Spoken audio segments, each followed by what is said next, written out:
Hello, everybody. Am I audible? Yes, sir. Yes, sir. Yes, sir. Yes, sir. Yes, sir. Okay, good. I am Venu Mohan Reddy. Rohini देखना पड़ेगा. First thing you have to do is mute your device, please. If there is disturbance, I will discontinue the class.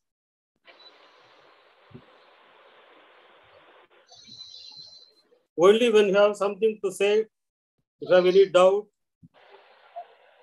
any suggestion, then you can unmute, interact, and again go back to mute mode, please. This is a very important condition. Right. Today's topic is obedience. This is a form of social influence.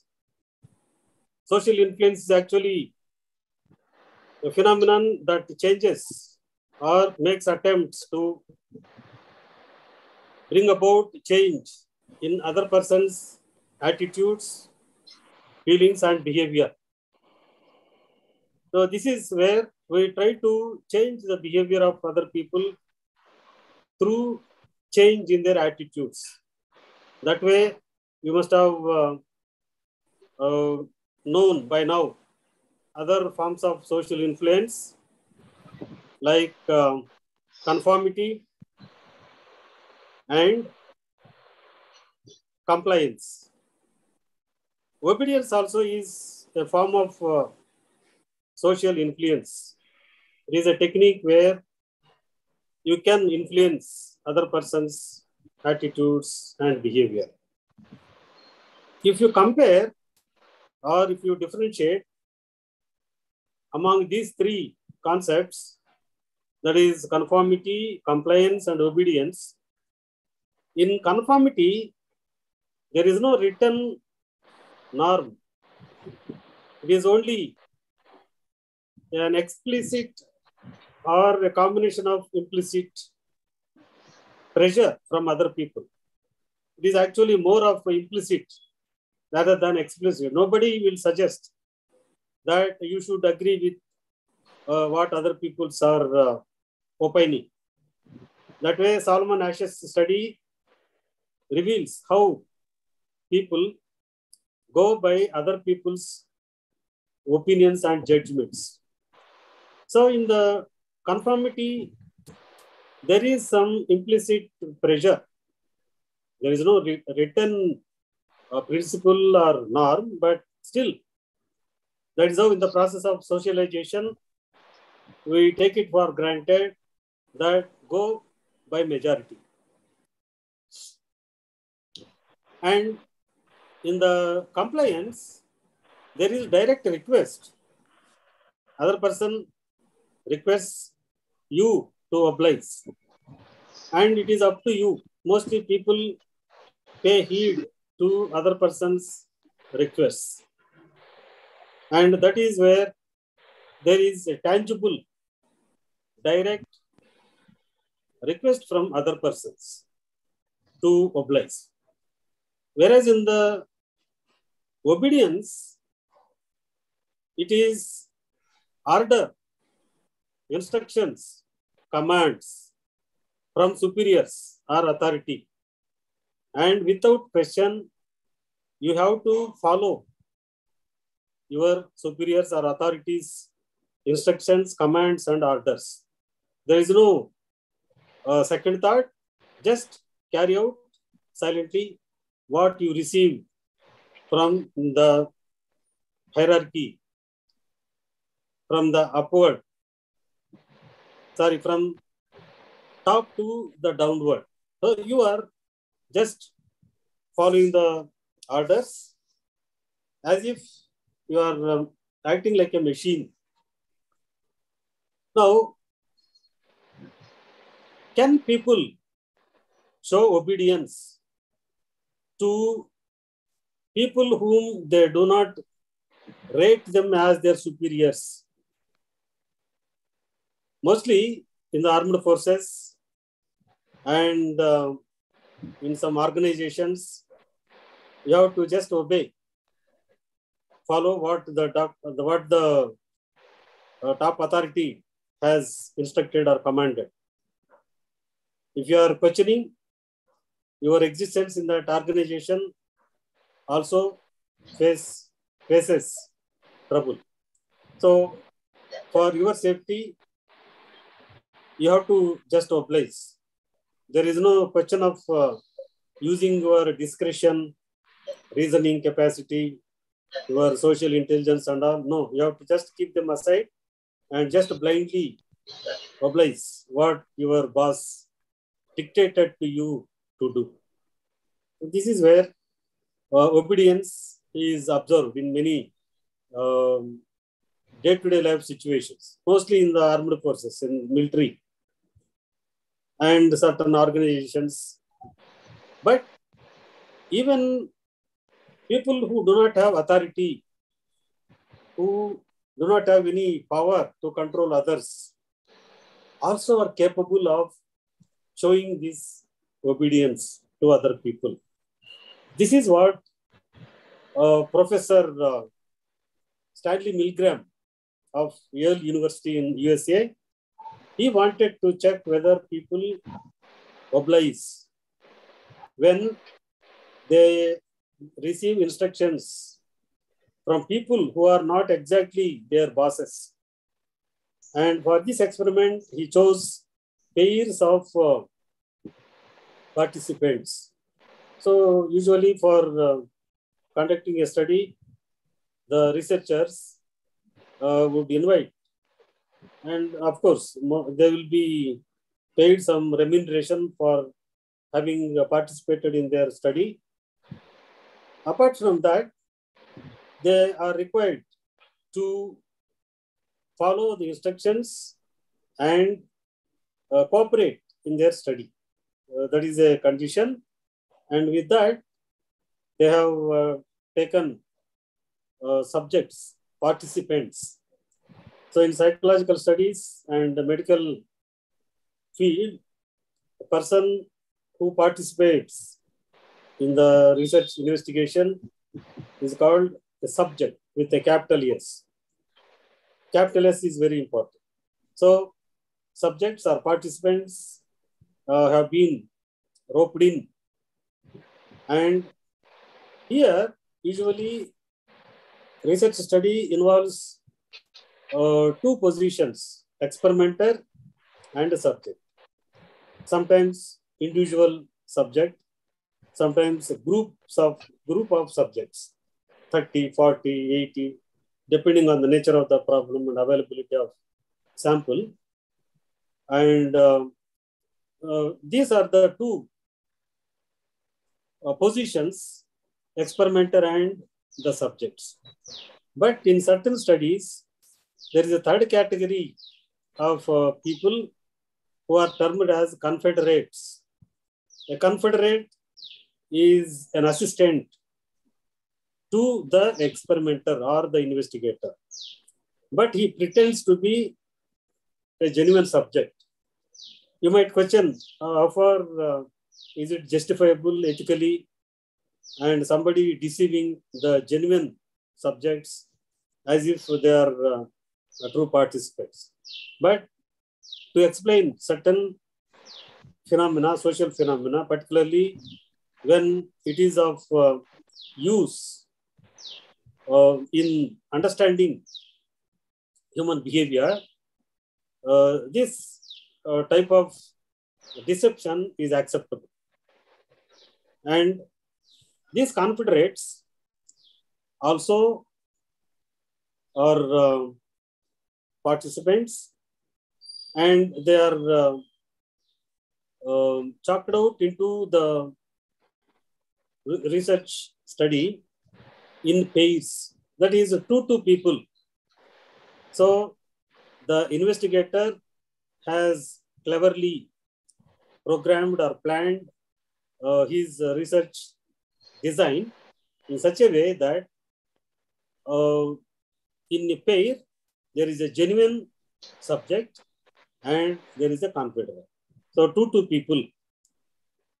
And when they enter the laboratory, they are given some slips. The slips are rolled, and this pair of participants takes one slip each. And the confederate, whatever he receives, he says, I am the teacher. And here there are two different roles. One is a teacher and the other is a learner. And for the participants, the announcement is that we are making a study on memory, learning and memory, and how punishment influences learning and memory. That was the topic announced to the participants. And when two people as a pair, they participate, the confederate, he opens the slip and he reads out that he is a learner. Here, learner is a confederate and the teacher is a genuine subject. But the genuine subjects do not know that the other guy in his pair is a stooge or is an accomplice or is a confederate. He thinks that the other guy also is a true participant like himself. So that way, cleverly, the plan is worked out, and they are seated in a cubicle. One side, the teacher, who is the genuine subject, would be sitting. On the other side, the learner, who is a confederate, would be sitting. But in between, there would be a screen. That means the genuine subject or even the confederate also does not see what is going on the other side of the screen. So that way, the arrangement is made. And here, I would like to show you the operators. Just a couple of minutes. I picked up a textbook where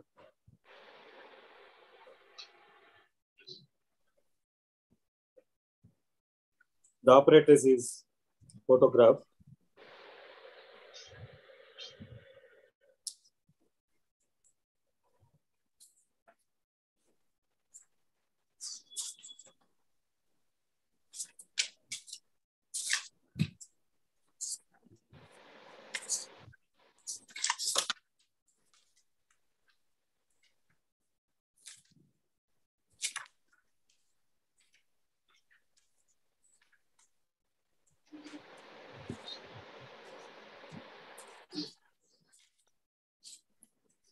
Yeah.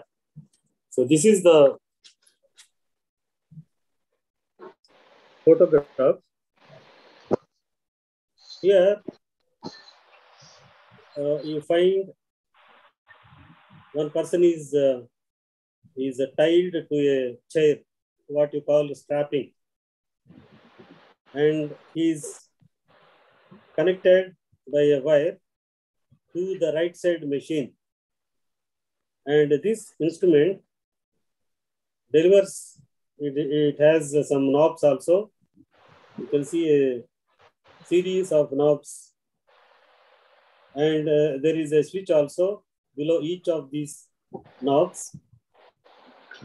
And these knobs are labeled with volts. The first one starts with 15. And in multiples of 15, as you proceed towards your right, the number increases. That is 15, 30, 45, that way up to 450. And each of these has a switch below that. And when the switch is on, it delivers a shock to the person who is seated on the left. Actually, these are two separate photographs.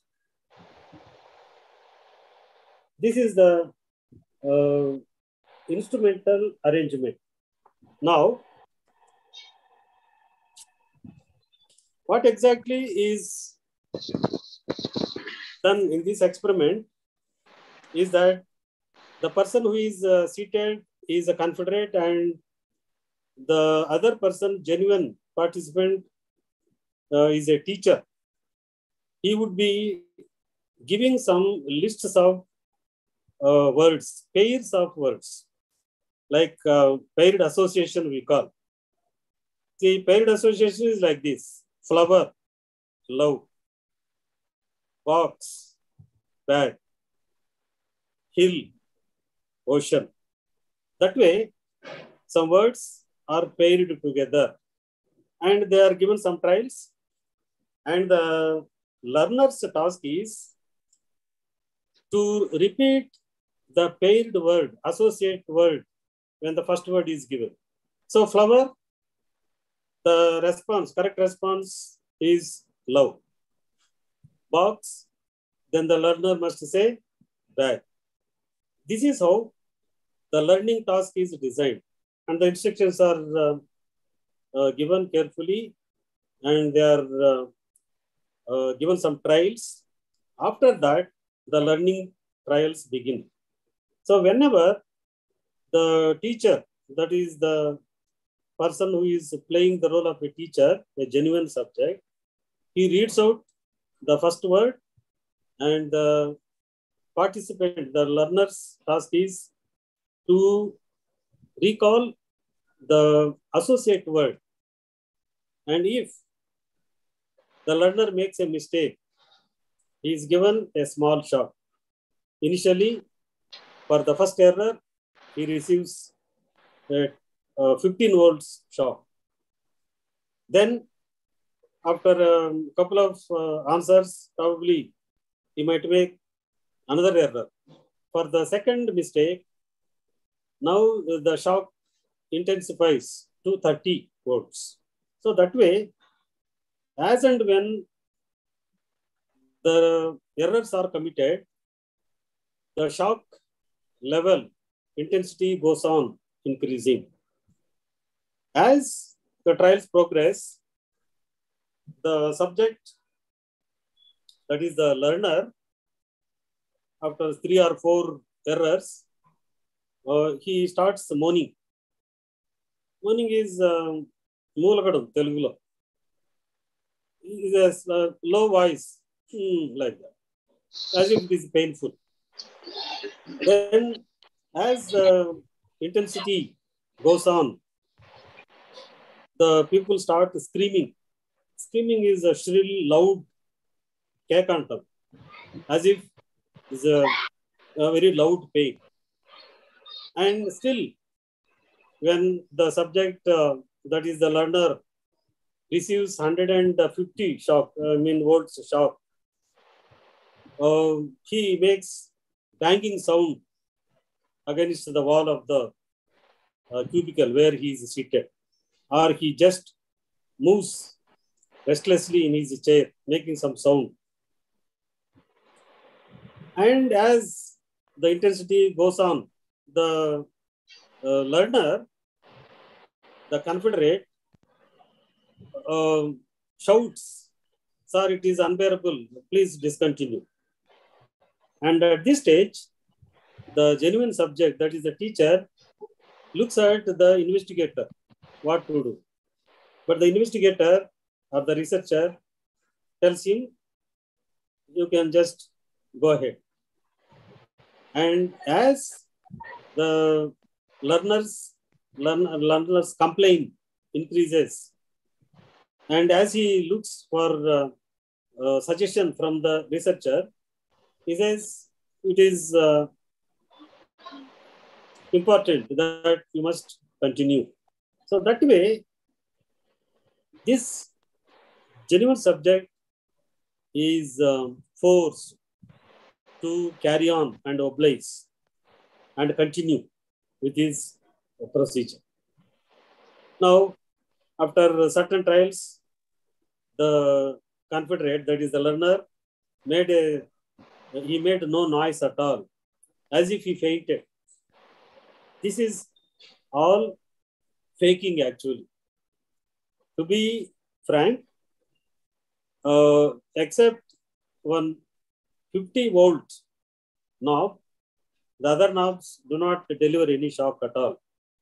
It is only the arrangement that the genuine subject, that is the teacher, believes that he is delivering increasingly intense shocks. But the learner, though he is not receiving any shock, he complains as if his pain is unbearable. This is all actually acting. But the teacher, genuine subject, believes that the victim is in a very painful condition.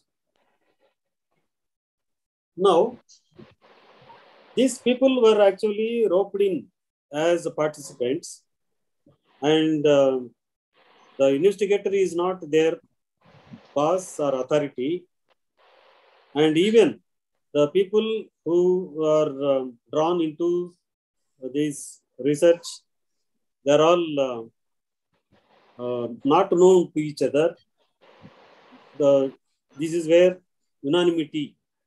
So, in spite of this, though the person who is administering shock, who is punishing the other person, doesn't have anything, there is no grudge, but still he is just obliging the instructions given by the investigator. Milgram explained this because he was actually shocked by or disturbed by the extent to which people have gone in punishing innocent person. Other person, after all, is a study of learning and memory. For that, giving so much of painful shock is not justifiable on the part of the teacher. But still, he was coercing, he was forcing. Under force, he continued to oblige. So this is how in the World War II, under Nazi rule, millions of Jews, JWS, were subjected to Holocaust. Millions of people, men, women, children, they were sent into gas chambers, close the chamber and release poisonous gases. Within minutes, these people would die. Though people who are giving this treatment, death treatment, they never knew, they did not have direct contact with those people who are victimized or who were killed. They were just carrying out the instructions, what they received from their authorities. This is destructive obedience. When you are killing people, when you are causing a lot of harm, then that is not desirable by society.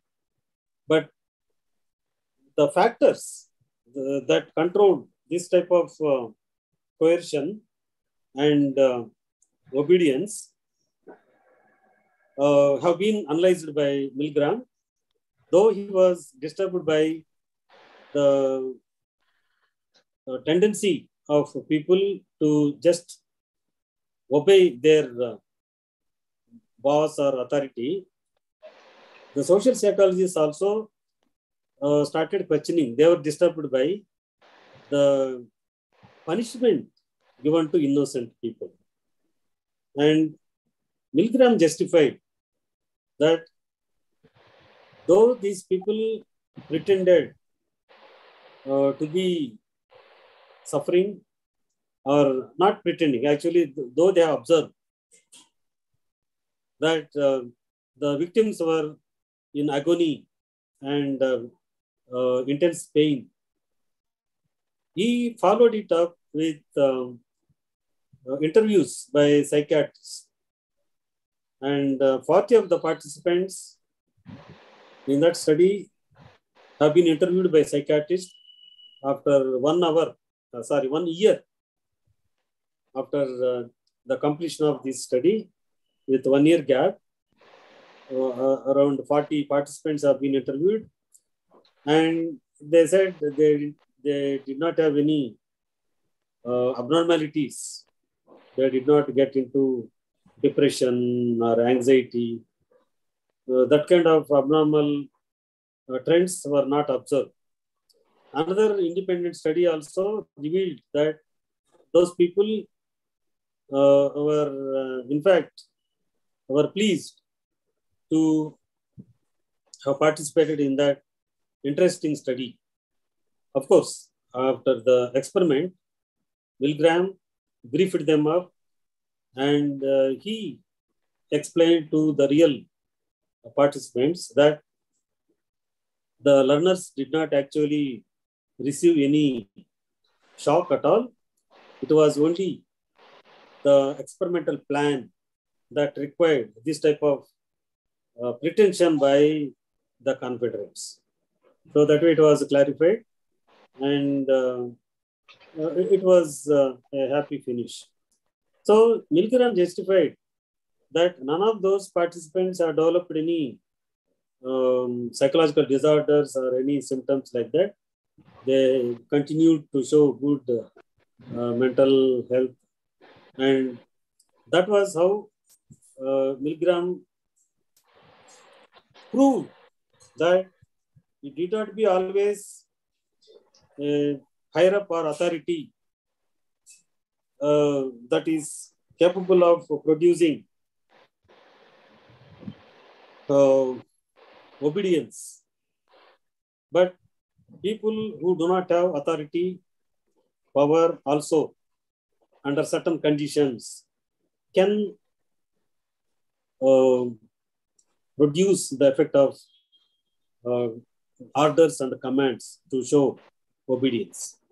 So that was an interesting insight given by Stanley Milgram. And why did these people did not question or did not show any rebel to continue anymore? That was explained on 4 factors: legitimacy, fairness, obedience and responsibility. Legitimacy is, after all, this study is conducted in a reputed university, and naturally universities cannot or won't carry out such type of evil practices. So it must be some academic endeavor only. That is how the participants did not get any doubt. They did not suspect anything wrong, because it is in a university, not in any military organization or a terrorist camp. So that is how subjects did not suspect the utility of the study. And second thing is the fairness. As the people entered the laboratory, it was apparently, though not real, apparently they were drafted by lots. So whether he was a teacher or a learner was only by lots. It was not any intentional or it was not with any bias. So that is how most of the participants who played the teacher's role, they were not hesitating and they were not feeling guilty also. Because if I had picked up that slip, probably I would have been the receiver of that shot. So probably it is only chance factor. Anybody could have been a learner, and my mate, my pair got it. It was only by lots, not by any bias. Obedience and responsibility. So in the process of socialization, we have acquired the norms of following what other people expect from us. So if you are participating in that study and there are occasional support from the investigator to go ahead, we can assume that there cannot be any dangerous consequence. So that way, people have shown obedience. And what does the study reflect?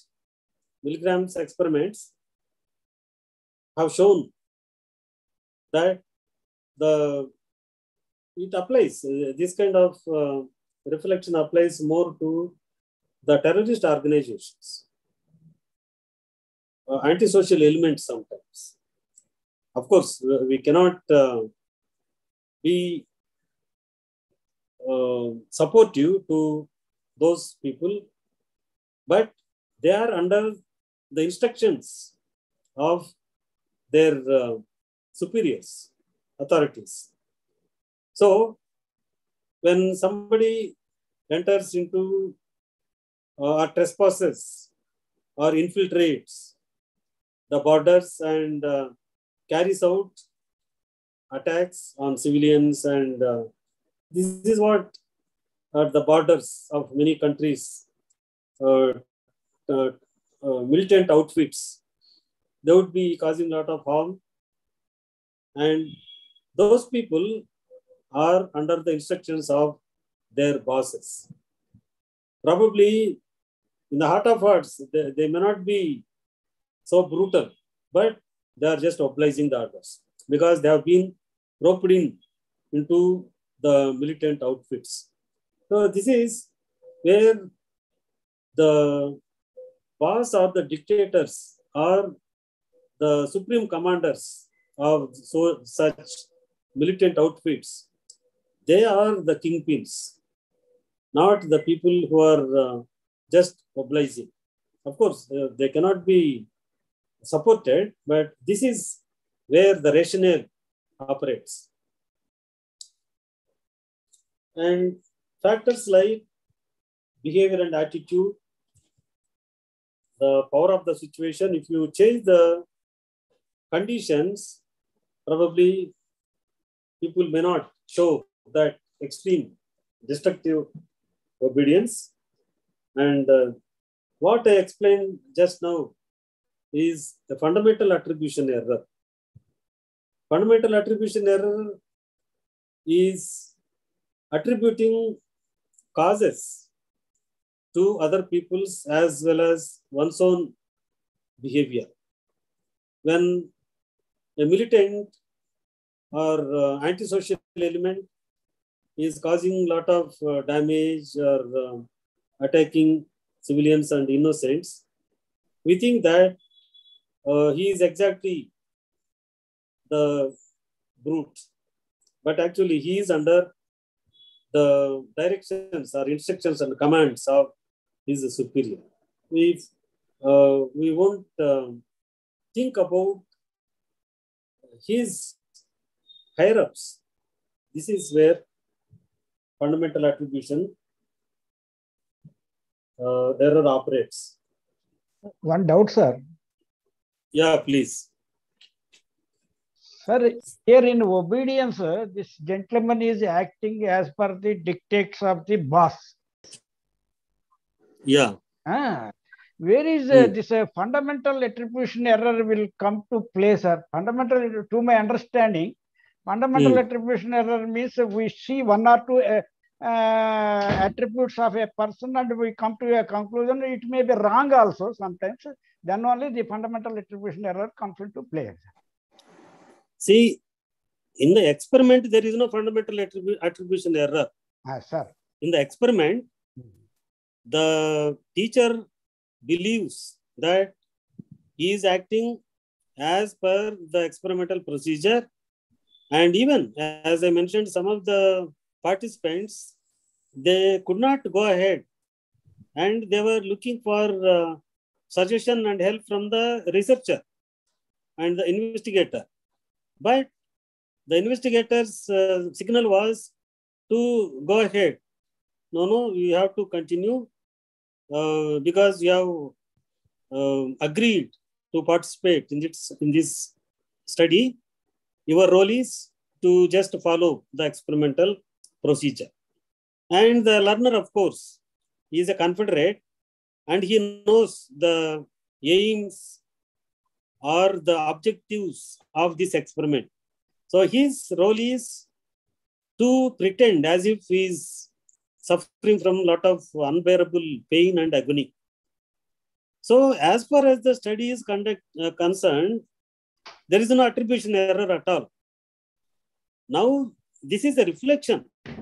What the study shows to us is that though people who resort to terrorist activities, indulge in brutal killings, they are not actually the people who are so merciless and coercive. They are actually operating under the strict commands of their superiors. If he doesn't oblige the supreme commander, his position in the militant outfit is doubtful. He would be shot dead otherwise. Yes, sir. So for that, he has to just, once he has joined this militant outfit or whatever antisocial group, no escape. And they have their own norms. No. And if they don't follow, they would be shot dead. Yes, sir. So from the public point of view, if somebody is blasting bombs, whether he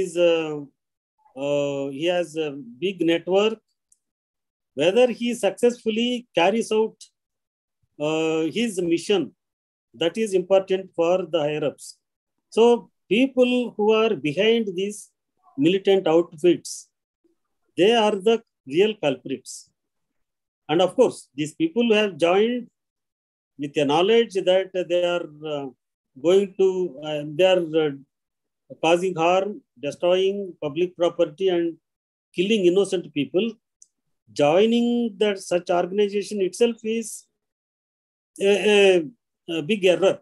Yes, sir. But there are some innocent people who have been mercilessly trained there. So catch them young, they say. So these people are forcefully drafted into their militant outfits and they are trained. And of course, they would be receiving a lot of appreciation. And as the students of science, I am just going into such details. They believe that they are fighting for a noble cause. This is what they have been brainwashed with. So with those commands and instructions, they have to be like puppets. If they question, if they don't oblige, they would be shot. Yes, sir. So as far as the experiment is concerned, there is no bias. I mean, there is no error.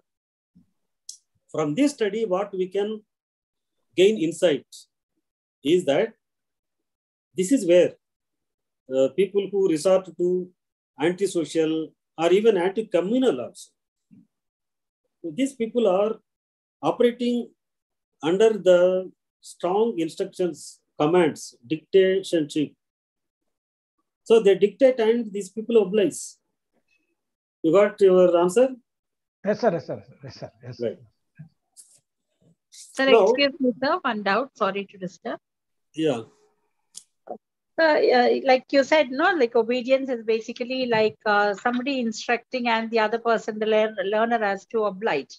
Okay. Yeah. So at times there can be situations where the learner is not ready to oblige. Okay. And then you also said like a punishment will definitely influence obedience.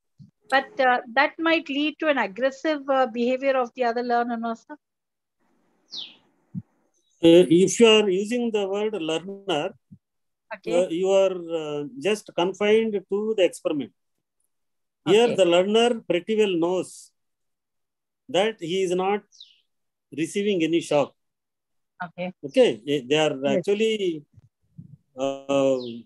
seated and they are strapped to that chair.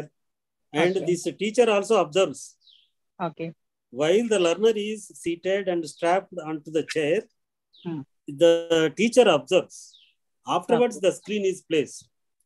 Okay. So he thinks that the helpless learner is tied to that chair, and whenever he makes a mistake or error, he is punishing him with a painful shock.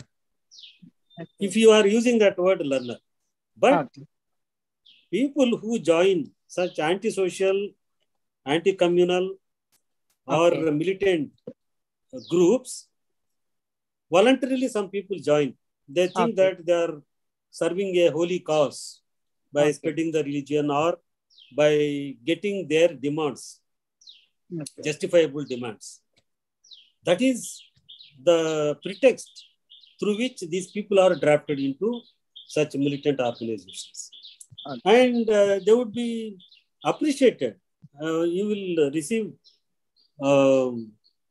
I mean, people will. Place in the heaven. They will get the place in the heaven.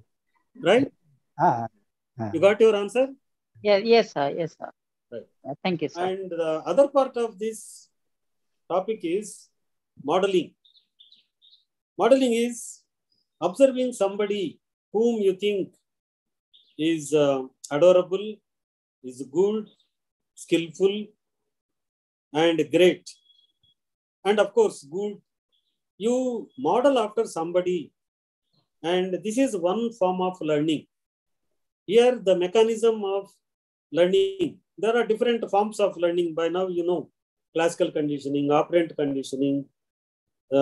These are all ways or methods by which we learn so many things about the world.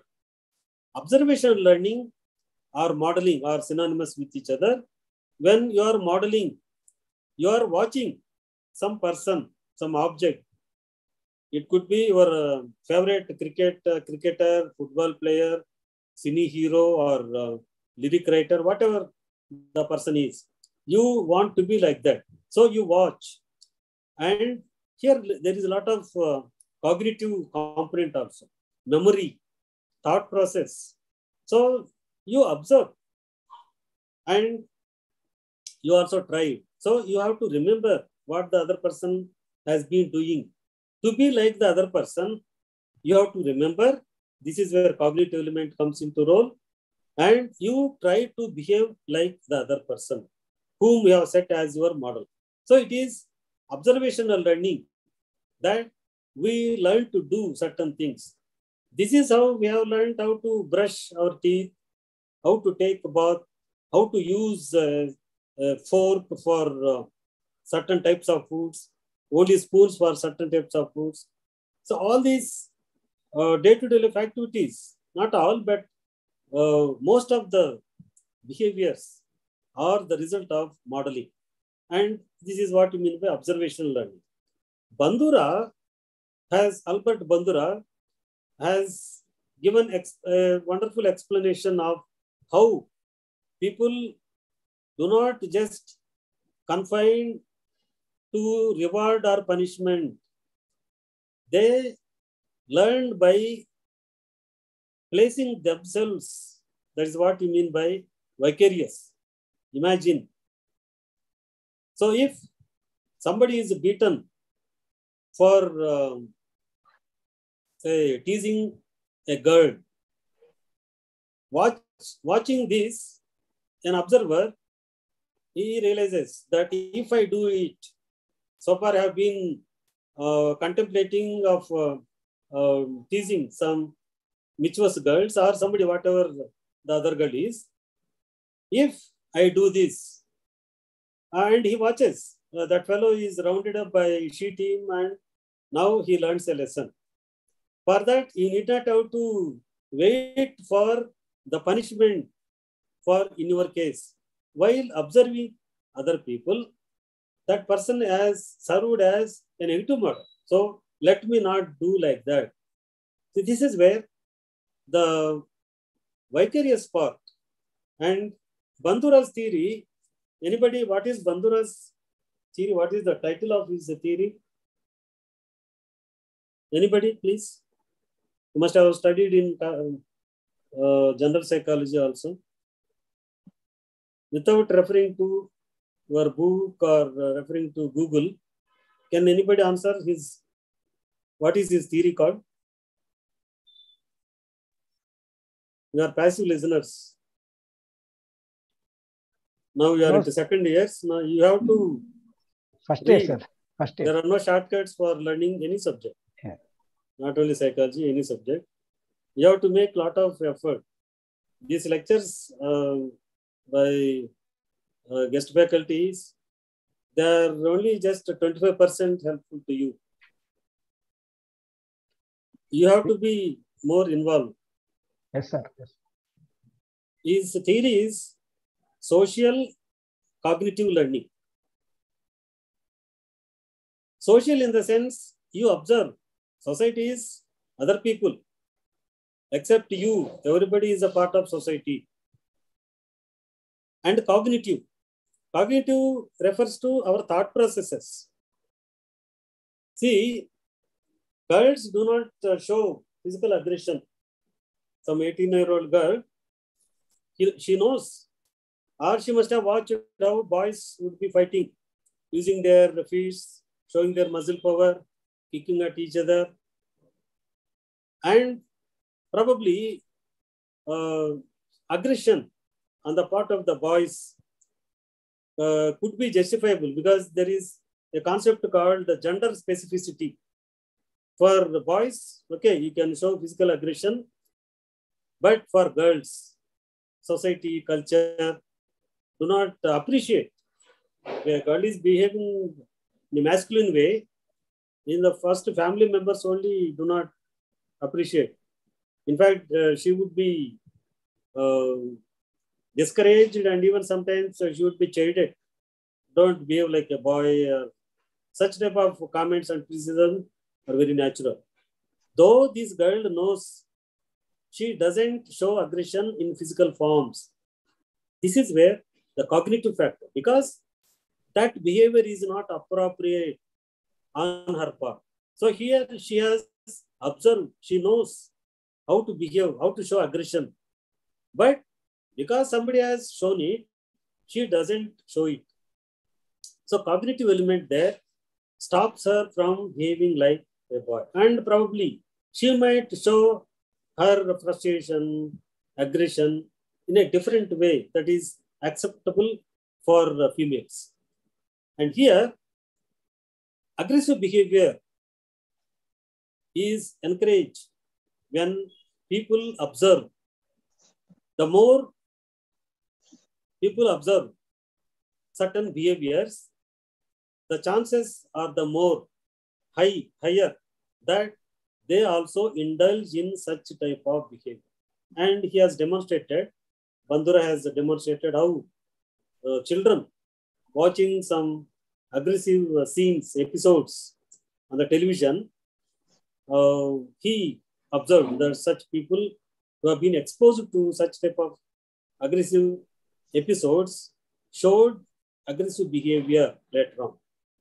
And naturally, when you watch too much of aggressive behavior, too many episodes, too many anecdotes of aggressive behavior, cruel behavior, brutality, And people also naturally try to internalize, because in the socialization process, we learn what we observe and what we see. Similarly, just like aggressive or bad behavior, good behavior also can be encouraged. That is how altruism, this is how we can reduce aggression. So if people show aggressive behavior after watching aggressive anecdotes and episodes in their day-to-day life, it applies to good behavior also.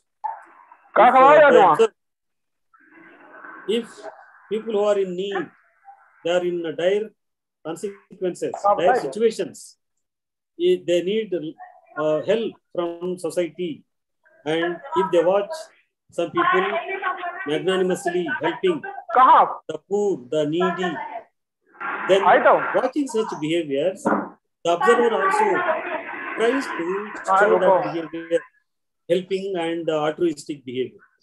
Helping is with an intention or expecting something.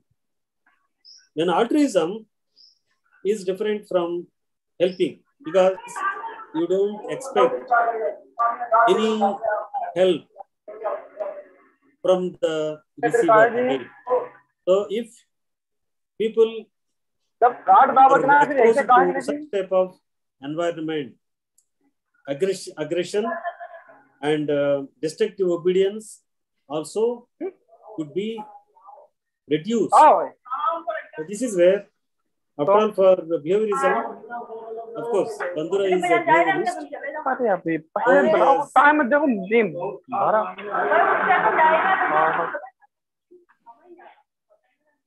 Somebody is making a lot of. Yes, sir. Some disturbance is there. Mr. Hassan Khan. Hello, Mr. Hassan. Mute your device first.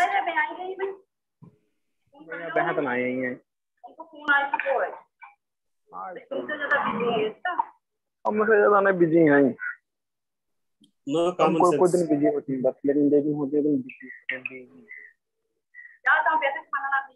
हम खाना खाए आप लान दो लगाओ phone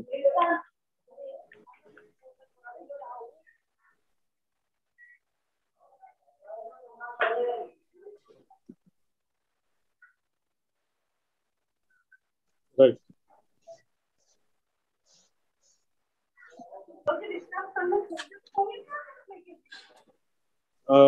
Yeah, I think it is a time for questions, any clarifications?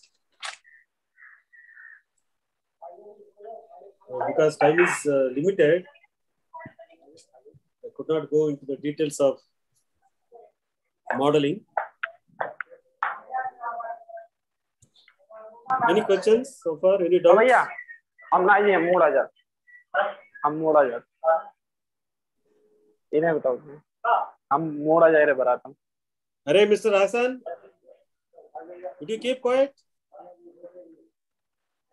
रुपया दे वो हाँ diesel 2 एकड़ जुताई भरे भाई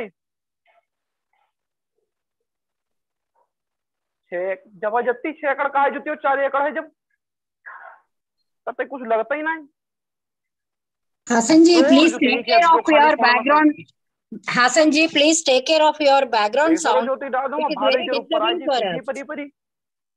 You mute yourself, please. दो कल्टीवेटर लगवाएं जितो गेहूं बोने के लिए लोग जोतत उतो यहाँ भाजा तो बोने के लिए जोतो जी We would like to have interactive session. If I am just teaching, it looks like teaching to the walls. There is no, I can mute all, but purpose of attending the class won't be served. It should not be one way. Teaching should be an interactive session. So the last 5 minutes, you have any questions? So we have until 1:30. Yeah, please.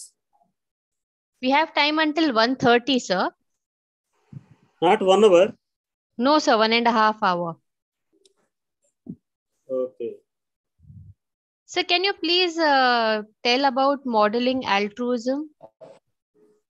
About modeling and Altruism, sir. Modeling altruism. modeling is, as I just mentioned, Yes, sir. is a form of learning where you have You observe and learn, a, right? yeah, you have a person or an object which you think is the right one, and Yes, you sir. also try to be like that model. Okay, Here sir. you have to watch that person in action or the behavior of that person. Only when you observe with keen interest, you can perform. Even the way you play a shot in tennis or cricket, you have to observe how a particular player is executing that shot. So, detailed observation, keen observation is the first step in modeling. So, you have to watch carefully and then imitate. Imitation is the mechanism of modeling. So, you just show the same behavior. If you had watched the model with all the details, then how well you learn that behavior depends on how carefully, how meticulously you have watched your model. So imitation is the next step. And this imitation is not just following without any rationale or discretion, because you have watched a person hitting or kicking when he thought that he was not given proper, he was not justified, his effort was not properly rewarded. Just because the other person has resorted to that type of behavior, unwanted behavior, or even wanted, even good behavior also sometimes. See, a child demands more toys, more candies, and he resorts to temper tantrums, we call. So he plucks his hair, rolls on the floor, cries, screams and all. And watching this for half an hour or so, the mother slowly yields. Okay. Only one chocolate, no chocolates from now onwards. And your teeth will be spoiled. So much of explanation, he doesn't listen to that. Once he got the chocolate, he is happy, and again he demands later on. Now, watching this 3-year-old or 4-year-old child's temper tantrum tricks and all, a 15-year-old girl does not resort to this type of behavior because that is childish behavior. Though she observed that her younger brother got the reward, ultimately he succeeded in his goal of getting the chocolate. Similar trick is not played by the 15-year-old or 18-year-old girl because she judges. This is where the cognitive component enters. So observation and ability to imitate may be in that person, but here vicariously this girl judges. If I do it, is it appropriate? Because I am grown up. I am not just 4 or 3-year-old. I may, probably she wants a smartphone, latest in the market. For that, she does not resort to temper tantrums, plucking her hair and rolling on the floor and all, crying like that. No, she might show her, say, dissatisfaction or anger towards the parents in a different form. So, what is appropriate to her age, her gender, when she realizes, when she applies the imitation blindly does not go ahead. So she thinks about, and this is where the cognitive element comes into effect. So she has that capacity, she doesn't indulge in such activities. Whereas altruism, just now I was clarifying the difference between helping and altruism. Yes, sir. When you are helping, probably you expect something in reciprocation. If I give, say, 1,000 rupees today to my friend or somebody who knows me, an acquaintance, probably I expect next time when my vehicle breaks down, probably I can take this fellow's car or bike for 1 hour to reach my office, or to go on a picnic with family, because I just loaned 1,000 rupees. So let me get that favor. So this is where you help somebody, anticipating and expecting something back. But in altruism, there is no such expectation. Without expecting anything as a reciprocation back from the receiver, you just help, or you just okay, you help that person and just forget. You don't anticipate or expect anything back from that person. That way, altruism is a higher degree of, say, empathy. People who, see, there are three concepts like apathy, sympathy, and empathy. Apathy is not showing any feelings in a particular situation. Nimmakku neere tinetlu antam Telugulo. He is not bothered whether that person suffers from severe health problems, financial troubles, or occupational stress and all. One doesn't bother about the other person.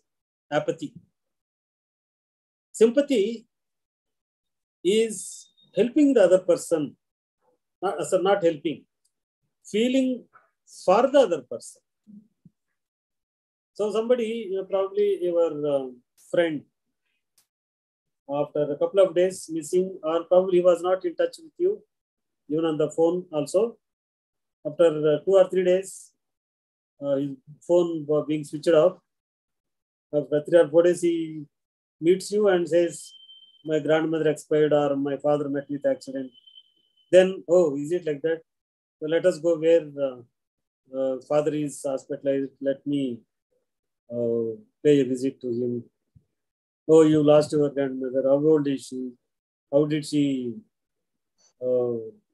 see? Is it a natural death or accident or any chronic health problem? That way you inquire and you feel sorry for the other person. And you pat and you just show your feelings for the other person.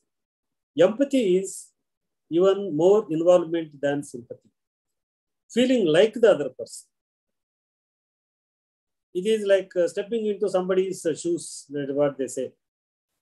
So nowadays, not nowadays,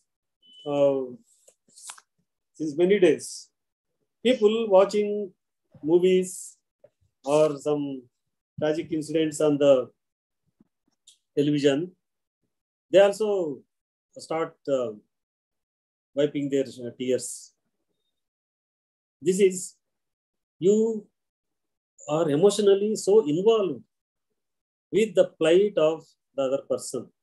You are so deeply moved by the pain the other person is suffering from. So you also start probably showing some tears. It is not any artificiality, but naturally some people have these emotional experiences. It is not any weakness. See, if you are laughing and enjoying comedy scenes, it applies to tragedy scenes also. It is not any weakness. It is only your It is not emotional immaturity also, no.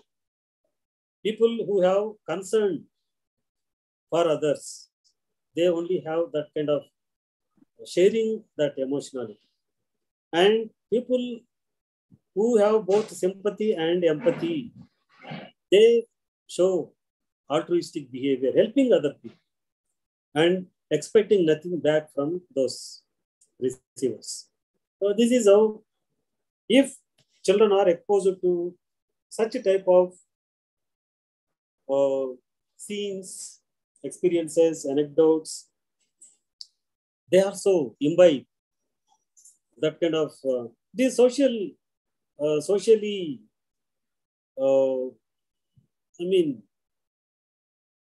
helping.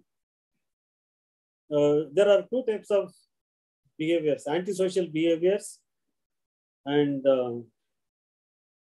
there is a topic. What do you call these concepts? Like pro-social. Pro-social. Yeah. This is a pro-social behavior, helping other people. After all, we are all human beings.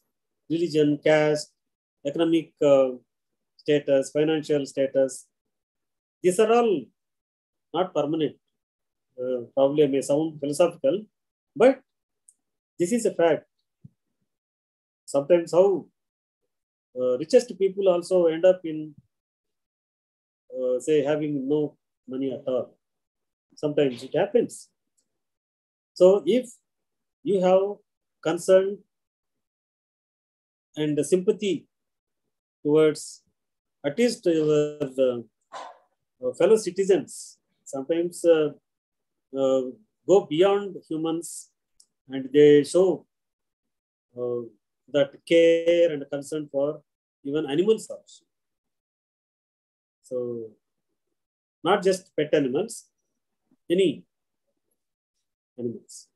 So this is where pro-social behavior can be encouraged by exposing people to such episodes. This is how we can reduce aggressive behavior, destruction, and destructive obedience.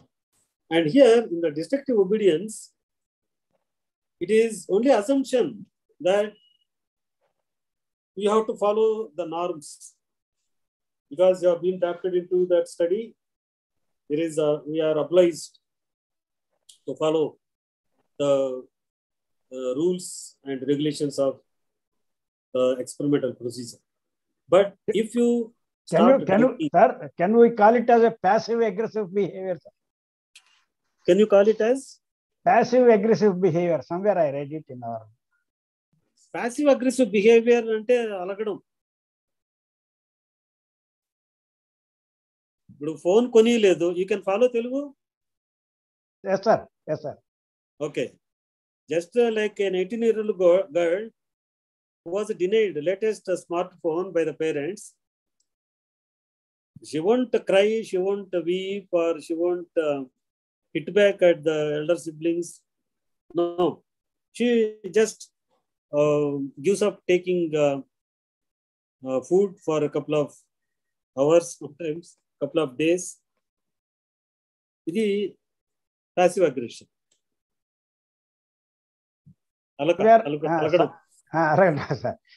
Sometimes the boss gives the instruction. This fellow knows that is not at all feasible proposal. In spite of that, in organizations they implement it, sir, knowing fully well that instruction is not at all a viable proposal. So somewhere I read it as a passive aggressive behavior. They are in organization level also, not in the house. The house, yes, alagatam meer chepparu, that fully I understood it. This is actually, sir. Yeah, this is actually he has to obey his boss. But he fully knows that it is not a viable proposal. It is a counterproductive one. Even then he implements it without uttering. Yes, because he cannot say no to his superiors. Subordinates naturally have to oblige. That is one of the conditions for having his membership in that organization or group. If he doesn't oblige, probably his position is at stakes. He would be probably, simple ga cheppalante, he would be ousted from service or dismissed from service. That is possible. But they have the unity. If this is brought to the notice of the, still there could be a higher boss, or he could probably say yes in his presence, and he might discuss with his colleagues. And if his colleagues can form a union, they might probably protest. They can protest. It is not individual, but he has to show that strategy and that wisdom, that shrewdness. If it is damaging for the organization itself, then probably he can bring it to the notice of his colleagues, and they can protest. This is in the workplace. But sometimes, this is where sometimes people resign. I cannot just, conscience. This is where conscience. I cannot kill my conscience. This is where attitude and behavior sometimes. You have heard of cognitive dissonance theory by Leon Festinger. When your behavior is forced to against your attitude, then you are in a state of discomfort called cognitive dissonance. Probably you might just obey, because whatever I do is not on my attitude, or it is against my conscience. I need not feel guilty. Whatever mistake, whatever harm is done applies to my boss only. I am only just instrumental. That is one possible course of action. And here, if the boss says like that, why should I disagree? Because he knows more about the organization. Doesn't he know that this is definitely detrimental to the functioning and efficiency of the organization? He must have gone through all the pros and cons. And once he says, this is a must, then let me not question, let me do it, and he only will face the consequence. This is second possibility. Third possibility is, I should not suppress my conscience. I cannot go against my will. If I resign here, probably I'll find some other place. Even if it is for less remuneration, better leave this organization than to continue anymore. These are all possible decisions. And he might take one of those decisions, whichever is more convenient for him. It depends on his decision-making process. So, sometimes you can rebel against authority. This is what, if you firmly, categorically know that it damages the interests of the public or the efficiency of the organization, yes, you can point out.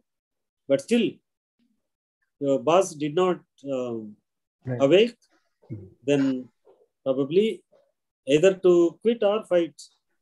Fight or flight phenomenon will come into picture once again. Yes. Yes, sir.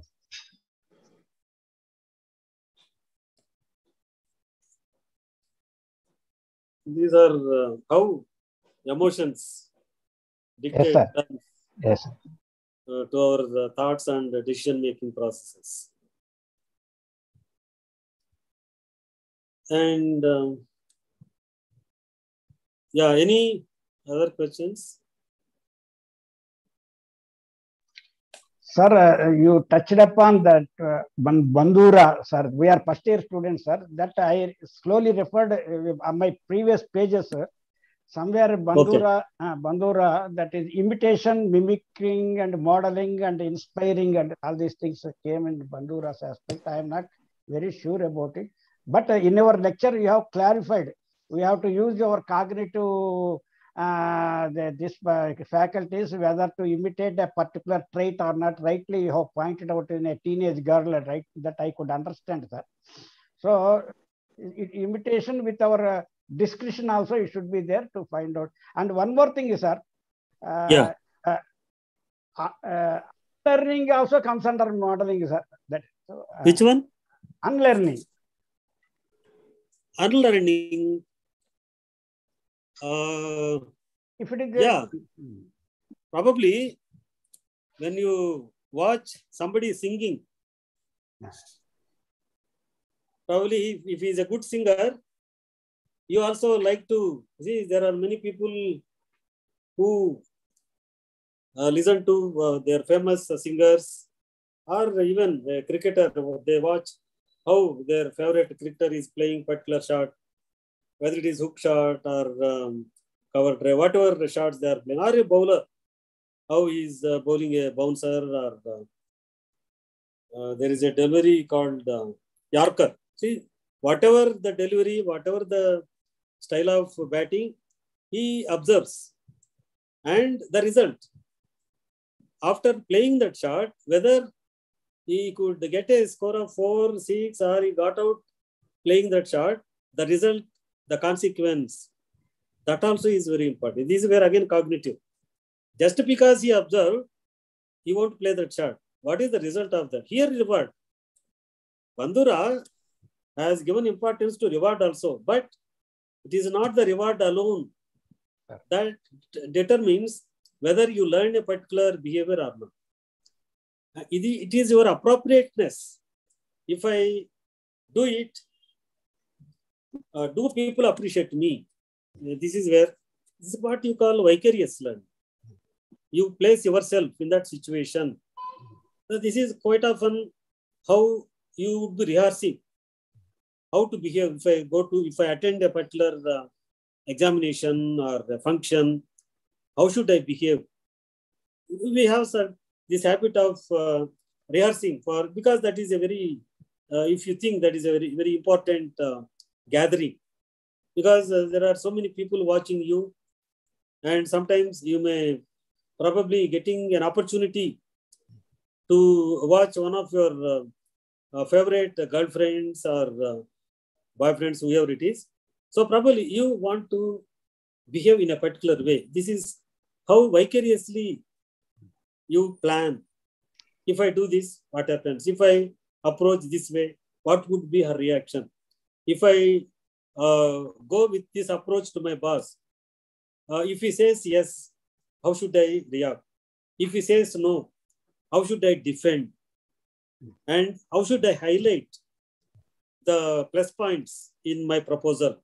So this is where you think in advance. This is where cognitive component is very important. So for Bandura, both society,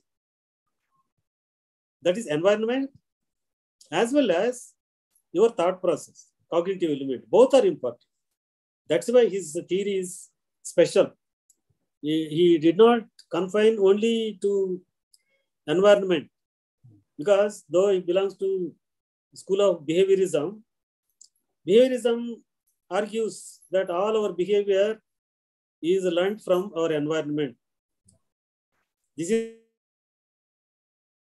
champion of behaviorism. Who are the founders of behaviorism? Just Maslow, sir. Maslow. I'm sorry, I cannot hear your voice. Very low voice. Voice is very low, sir. Voice is very low. Nada? Sir, me voice kuda chala low ga undi, sir. Avuna, okay.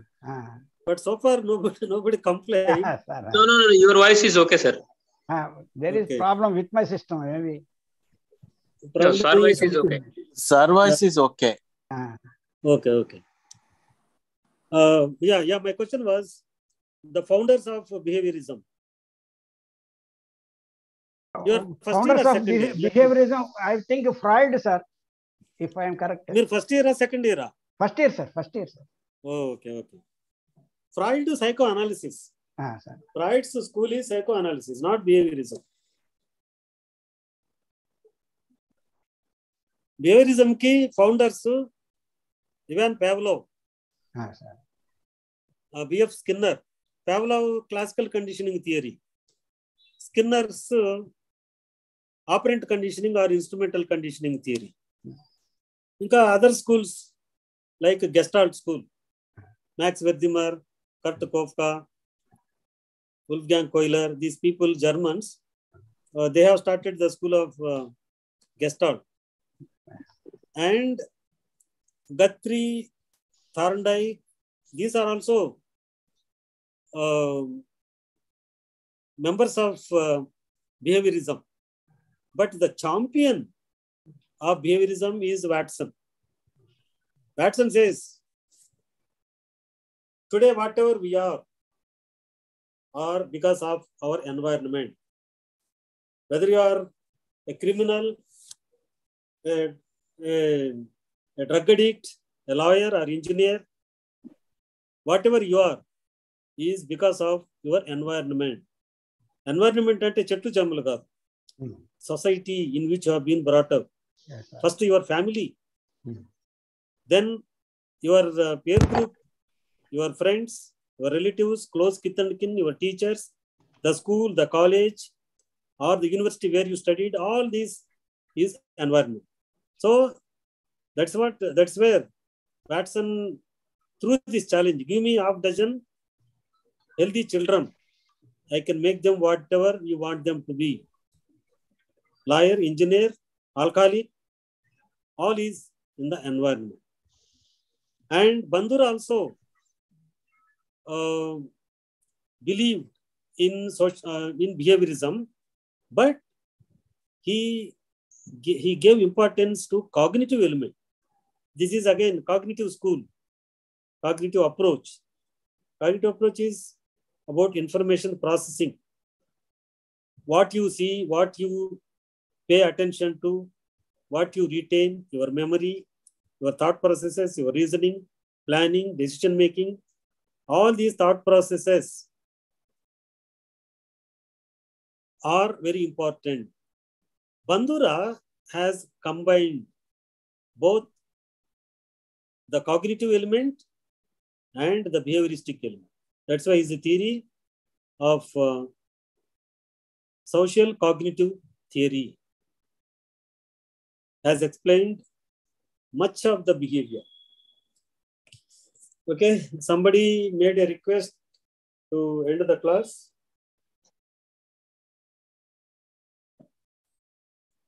Now, any doubts?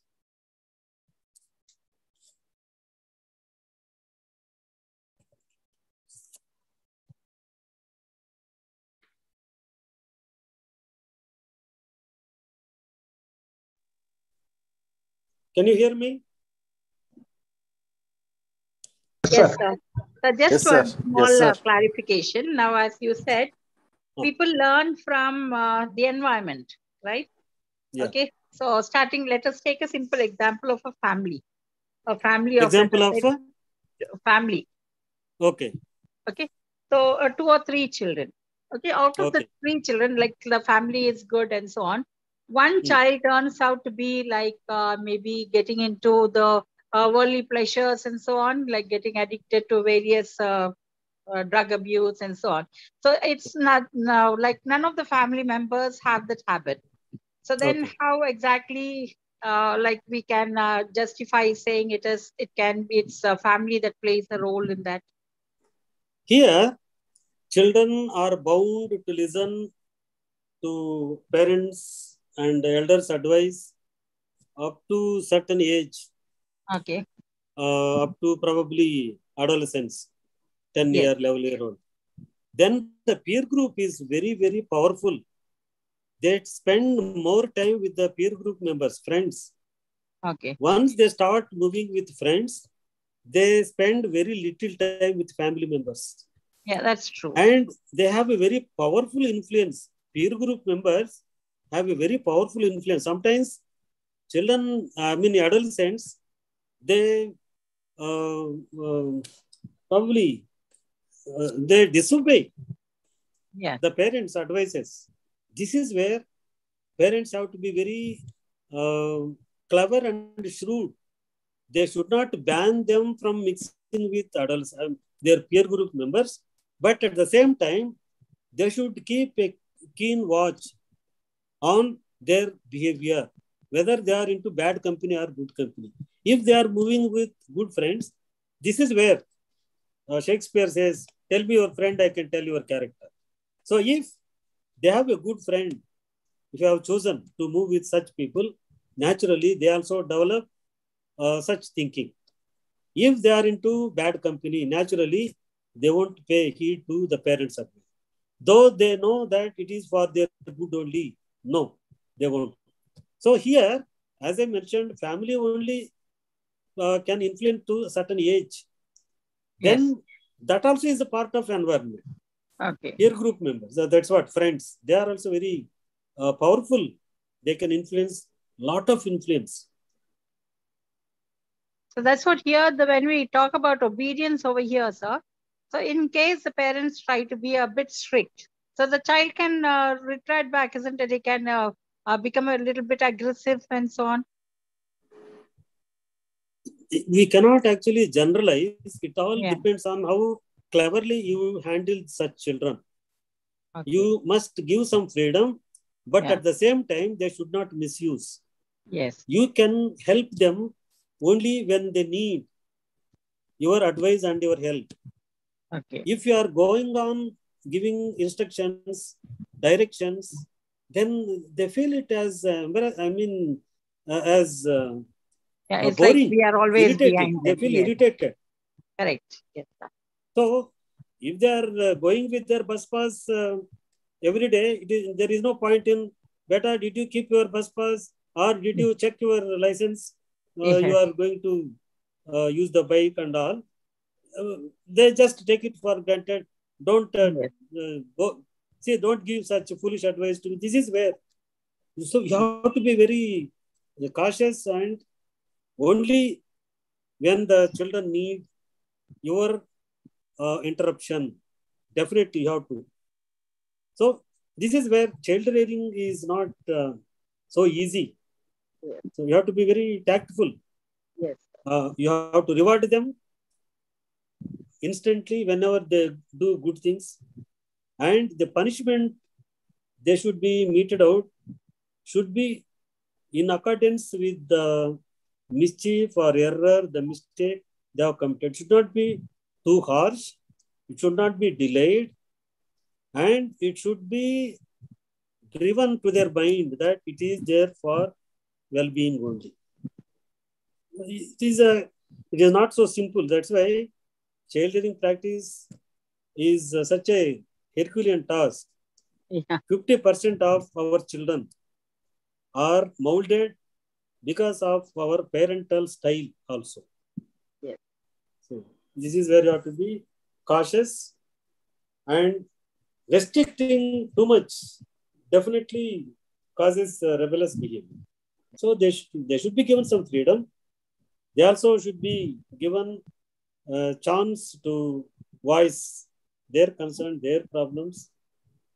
So it doesn't mean that because you are a great scientist, because you are a good teacher or a lecturer or a scientist, you know what is good, what is bad for the child.